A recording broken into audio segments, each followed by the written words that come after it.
votimet ose zgjedhjet që bën një lloj sporti ku po miremi me tifozëri edhe me emocione.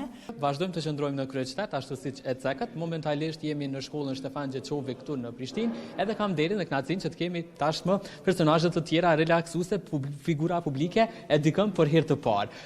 Faleminderit shumë Afërdita që pranove, edhe është kënaqësia jonë. Edhe kënaqësia ime, po më vjen mirë që ju takoj gjithmonë sa herë që po votoj, se unë kam shumë të rëndësishme me votu. Edhe pse fatkeqësisht votimet ose zgjedhjet që bën një lloj sporti ku po miremi me tifozëri edhe me emocione, por uroj që ky proces të jetë më i përgjithshëm edhe të mbizotëroj arsyeja e qytetarit edhe interesi i qytetarit.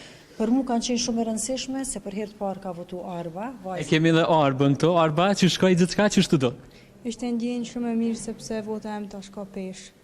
Okej. Ne përveç saj kemi edhe një zarf kartolin këtu, që jemi një dhuratë tash jemi tek festat e fundvitit, po mundohemi ja jap gjithë secilit mysafir për sot. E hapim, e lexojmë edhe shohim se çka ka brenda, edhe të marrim përgjigjet sinqerta nga juve. Pyetja e parë është për zonja Afërdita dhe pasuesja për vajzën. E para është çfarë shpresë ke për brezin e vajzës sate pas këtyre zgjedhjeve? Gjithmonë shpresat nuk i humbi edhe besoj në atë që ky proces ka me qenë me përgjegjësi të madhe edhe kemi bën ndryshim për neve dhe për gjeneratën edhe brezin e ri si Arba. Tash është pyetja për Arbën, Arba lexoj edhe përgjigjo. Okej, që unë pja lexoj. Kur i mbushi 18 vjet dhe si e ke festu ditëlindjen tënde? Unë i mbusha 18 vjet me 5 dhjetor. Kam festu nana ma ka bërë një surprizë dhe ishte një ditëlindje shumë e veçantë. Çfarë surprize zbuloje? Në 12 ma ka thirrë krejt shoqërinë në shtëpi.